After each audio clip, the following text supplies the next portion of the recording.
आइए साथ मिलकर योग की एक वैज्ञानिक खोज का प्रारंभ करें, जहां आप वैज्ञानिक हैं और प्रयोगशाला है आपका हृदय, और आप ही हैं परिणाम। सभी को नमस्ते और आस्था भजन चैनल पर आपका स्वागत है।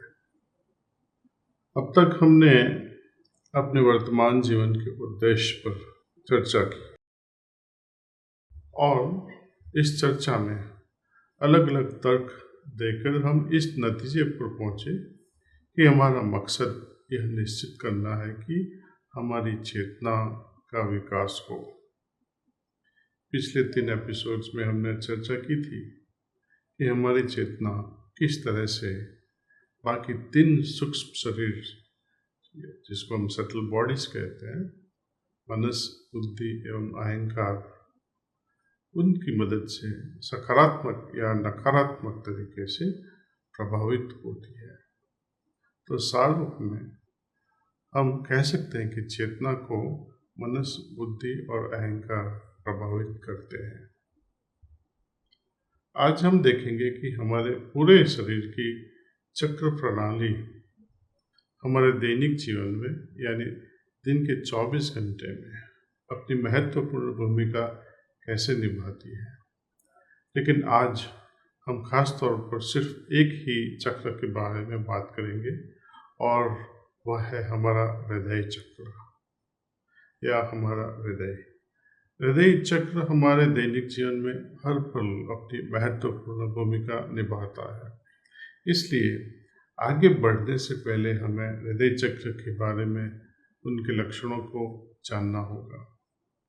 यह सिर्फ एक ही ऊर्जा का चक्र, सिंगल एनर्जी वॉर्टेक्स नहीं है, बल्कि यह तो एक जटिल ऊर्जा चक्र या कॉम्प्लेक्स एनर्जी वॉर्टेक्स है। यदि एक चक्र की तुलना किसी तारे या स्टार या कोई फूल या किसी ग्रंथि से की जाए तो हृदय चक्र सिर्फ एक स्टार या तारा ही नहीं, बल्कि तारों का एक समूह है। तारामंडल, कॉन्स्टलेशन, वे सभी पंचभूतों से ही बने हैं। जब हम हृदय चक्र में प्रवेश करते हैं तब सबसे पहला चक्र मुख्य रूप में पृथ्वी तत्व से बना होता है। अगला चक्र है आत्मा चक्र, जो प्रमुख रूप से आकाश तत्व से बना है, और तीसरा चक्र पूरी तरह से अग्नि के बारे में है। और इस जटिल प्रणाली में चौथे चक्र पर जल तत्व प्रमुख होता है, और आखिर में आता है 5वां चक्र या विशुद्ध चक्र, जो कि वायु तत्व से बना है। तो ये थे 5 तत्व और हृदय क्षेत्र के 5 चक्र। इसी वजह से हमारे शास्त्र कहते हैं कि एक बार जब हम इन 5 चक्रों को पार कर लेते हैं या आप इन पंचभूतों पर महारत हासिल कर लेते हैं, तब सभी द्वंद्व यानी ड्युअलिटीज खत्म हो जाती है और हम उच्चतर क्षेत्रों में, आयामों में प्रवेश करते हैं, जिनको कहते हैं ब्रह्मांड मंडल। अब हम मुक्त होते हैं, हम जीवन के बंधनों से, इस देहधारण के बंधनों से आज़ाद होते हैं। लेकिन इसका मतलब यह नहीं कि आप कभी यहाँ वापस नहीं आएंगे। यदि आप वापस आना चाहते हैं तो शायद आप वापस आएंगे। उस समय कोई इंसान इस तरह की आज़ादी का, मुक्ति की अवस्था का आनंद लेता है। ऐसे लोग एक उद्देश्य के साथ जन्म लेते हैं, इच्छाओं के लिए नहीं। अपने मन में एक लक्ष्य लेकर आते हैं और वह है दूसरों को उच्चतर अवस्थाओं तक पहुंचाने में उनकी मदद करना। अब हम देखेंगे कि अपने ये जो चेस्ट एरिया, पिंड प्रदेश में, इन चक्रों के स्थान को कैसे खोजें। उन्हें लोकेट करने में मैं आपकी मदद करूंगा। और यदि आप लंबे समय तक हार्टफुलनेस पद्धति का अभ्यास करते हैं तो आप हर एक चक्र की अनुभूति कर पाएंगे। साथ ही साथ यात्रा के दौरान आने वाले सूक्ष्म बारीकाई या सटल नुआंसेस को समझ पाएंगे, अनुभूति होएगी। अनुमान की बात नहीं है, ये अनुभूति की बात है। जिस तरह एक चक्र से दूसरे चक्र तक जाने को हम कहते हैं आध्यात्मिक यात्रा, उसी तरह आप भी अपनी यात्रा, इस आध्यात्मिक यात्रा और चक्र के बीच की यात्रा पर भी गौर कर पाएंगे। और क्योंकि सभी चक्र असीम या इन्फिनिट है, इसलिए बिना गुरु के मार्गदर्शन के कोई भी इंसान लंबे समय तक किसी एक चक्र पर अटका रहता है, क्योंकि उस चक्र में भी असीमित विस्तार है। उनसे बाहर निकलना सिर्फ गुरु ही कर सकते हैं। हर चक्र की अपनी आध्यात्मिक अवस्था होती है, जो हमारे विचारों और कार्यों को प्रभावित करती है। यह जानना बहुत ही दिलचस्प होगा कि कैसे इन साधारण विचारों का हमारी नियति, हमारी डेस्टिनी पर गहरा प्रभाव कैसे पड़ता है, क्योंकि ये विचार और कार्य इस चक्र प्रणाली को प्रभावित करते हैं और इसके असर को ही हम कर्म कहते हैं और कर्मफल कहते हैं, और एक जन्म से दूसरे जन्म में हमारा साथ ही साथ चलते रहते हैं। तो हम इन चक्रों को किस तरह से प्रभावित करते हैं, इसकी पूरी प्रक्रिया को समझना बहुत ही आसान है। तो आइए इसे समझते हैं। यहाँ एक चक्राकार प्रणाली या वॉर्टेक्स सिस्टम है। समझने के लिए हम इसे बिंदु C मान लेते हैं, जो इधर है। जब कभी हम कुछ सोचते हैं या महसूस करते हैं, तो वह हमें उस विचार की ओर ले जाता है कि अरे मुझे यह पसंद नहीं है या मुझे यह चीज़ बहुत पसंद है। ये पसंद और नापसंद का मामला ही अपने हृदय में छापें बनाता है, और फिर यही छापें बिंदु C पर जाकर सेटल हो जाती है। मैं चित्र की मदद से आपको बताऊंगा कि बिंदु C और अन्य बिंदुओं का स्थान कौन सा है। उदाहरण के लिए मान लें आपको कार पसंद है, तो आपके मन में बार बार उसी का विचार आता है। इससे यह कार को पसंद करने से संबंधित विचारों का प्रभावित होगा, जिसके कारण यह बिंदु A प्रभावित हो जाता है, जो स्लाइटली अबव C पॉइंट है।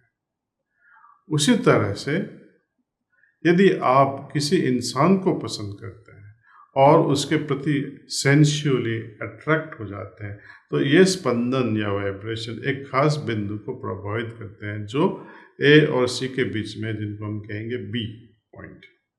दूसरी ओर जब हम सब कुछ गड़बड़ कर देते हैं और ऐसे काम नहीं करते जो हमें करने चाहिए थे, तब ये हमारे भीतर बहुत ज़्यादा अपराध बोध या गिल्ट की भावना पैदा करता है, और फिर यह बिंदु भारी हो जाता है, जिसको हम पॉइंट D कहेंगे। उसी तरह दूसरे चक्र भी होते हैं, जैसे आत्मा चक्र जो यहाँ है, जो कि चक्र 1 की मिरर इमेज है। आइए अब इनके स्थान को खोजने का या इन्हें लोकेट करने का तरीका देखते हैं। अब अपनी पसलियों की आखिरी जो लास्ट 2 रिब्स हैं, पसलियों की आखिरी 2 हड्डियां जहां मिलती हैं, उस स्थान को महसूस करने की कोशिश करें। उस बिंदु से 1 उंगली नीचे जाए, फिर 4 उंगली अंदर की तरफ आए, वही B है, पॉइंट B, बिंदु B है। यदि आप बिंदु B से नीचे सीधी रेखा खींचेंगे, स्ट्रेट लाइन, तो जहां यह लाइन आखिरी पसली को छूती है, वो पॉइंट C है, और इस बिंदु B से ठीक 2 उंगली ऊपर आपको बिंदु A मिलेगा। उसी तरह जब बिंदु C से 2 उंगली अंदर की ओर जाएंगे, तो आपको पॉइंट D मिल जाएगा।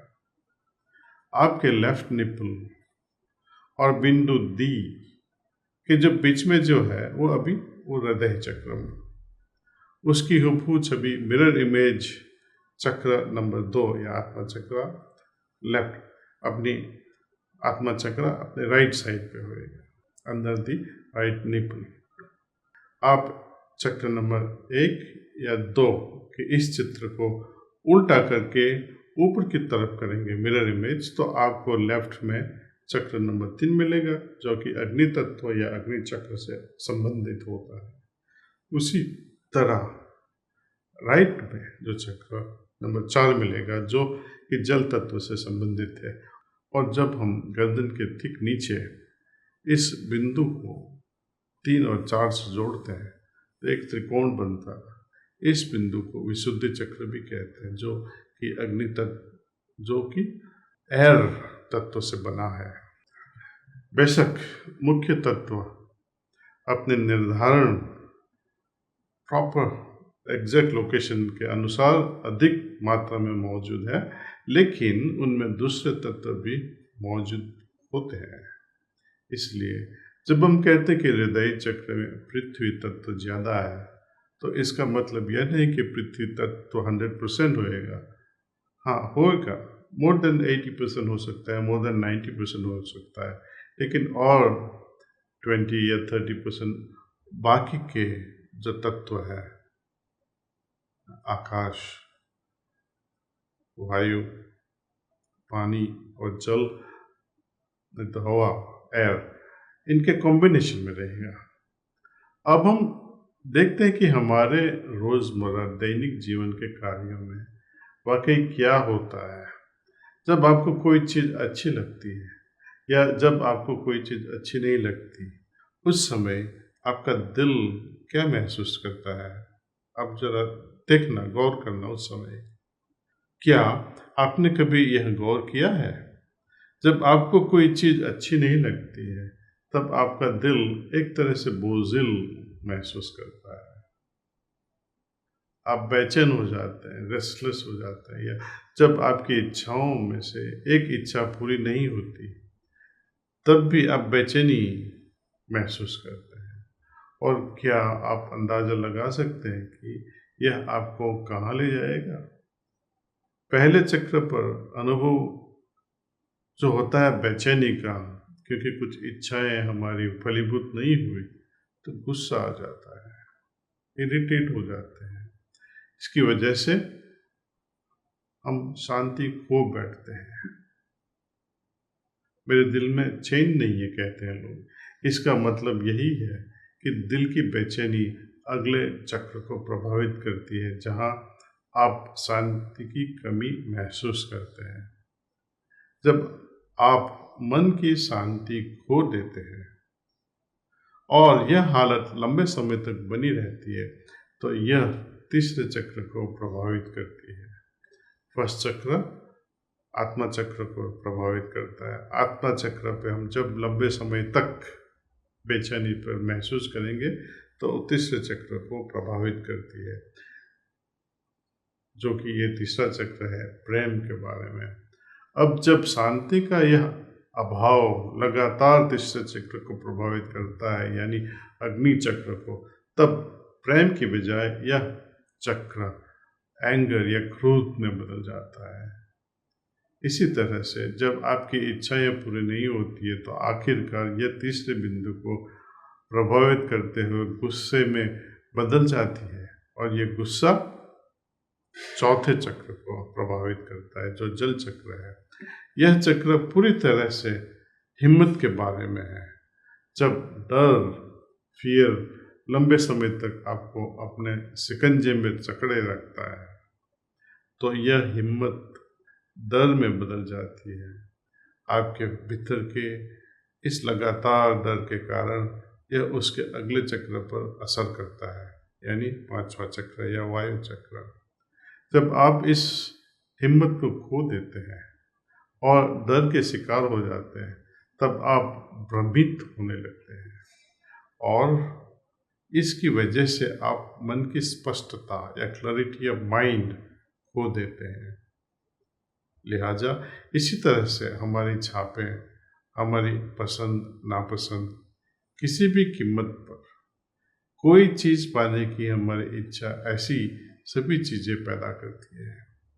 मान लें कि आपकी इच्छा पूरी हो गई।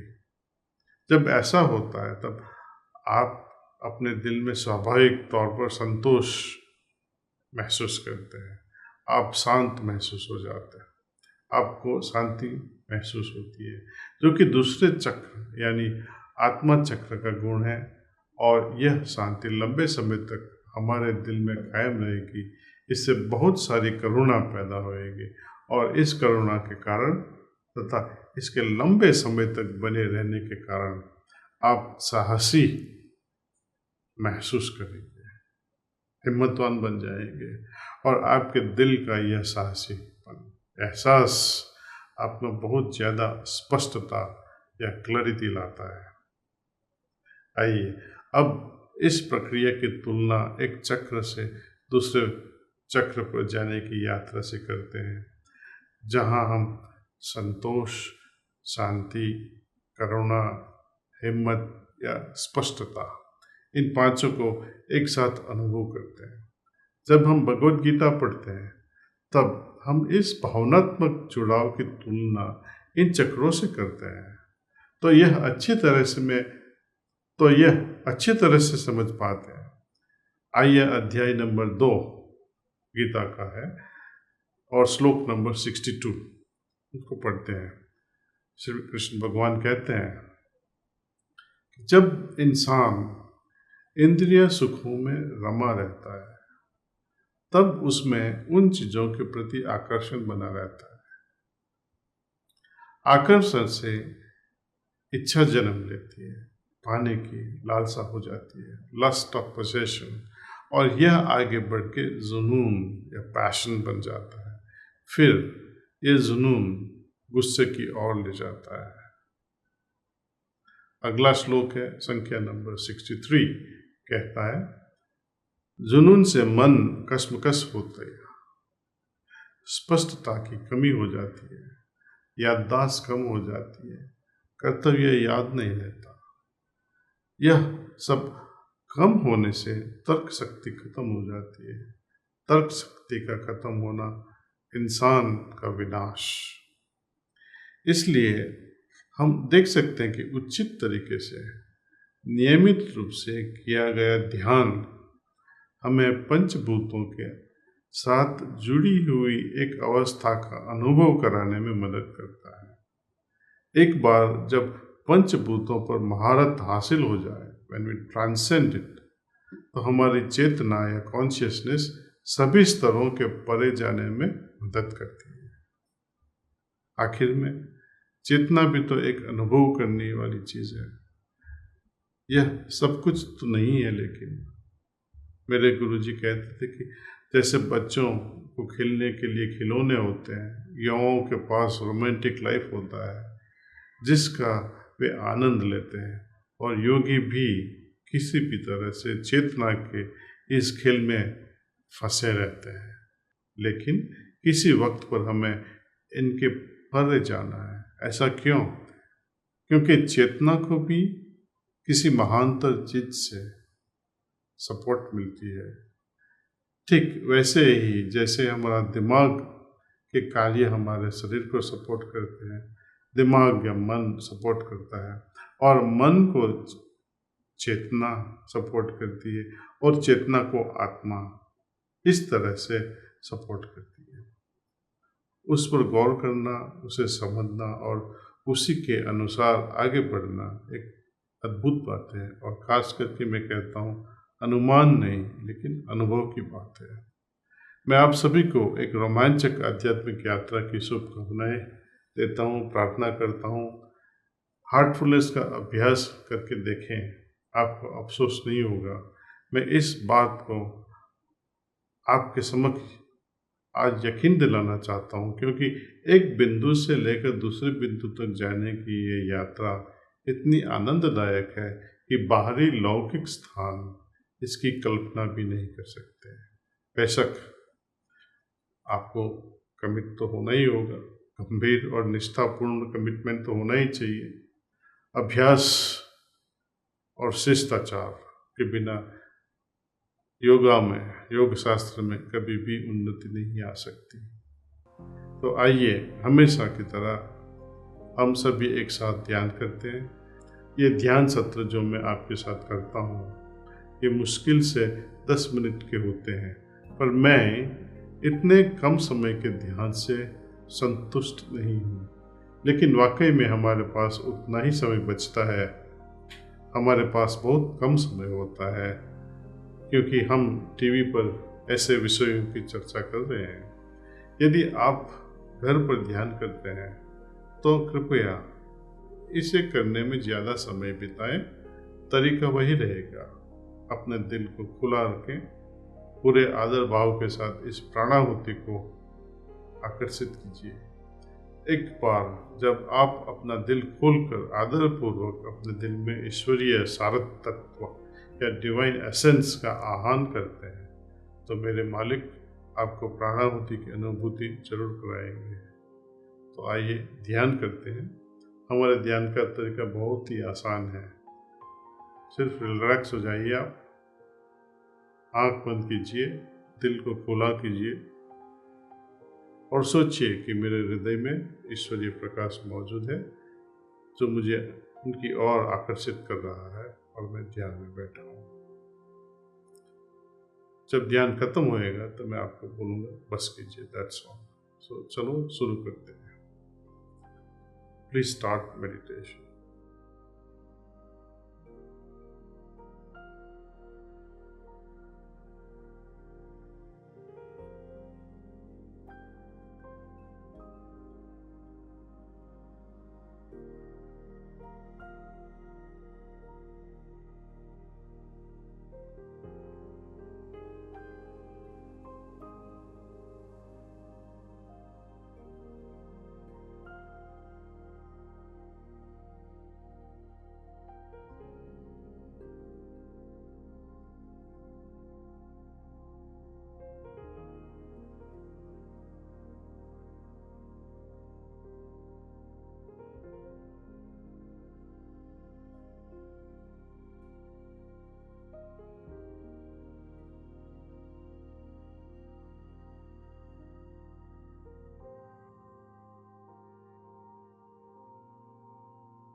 बस कीजिए, दैट्स ऑल।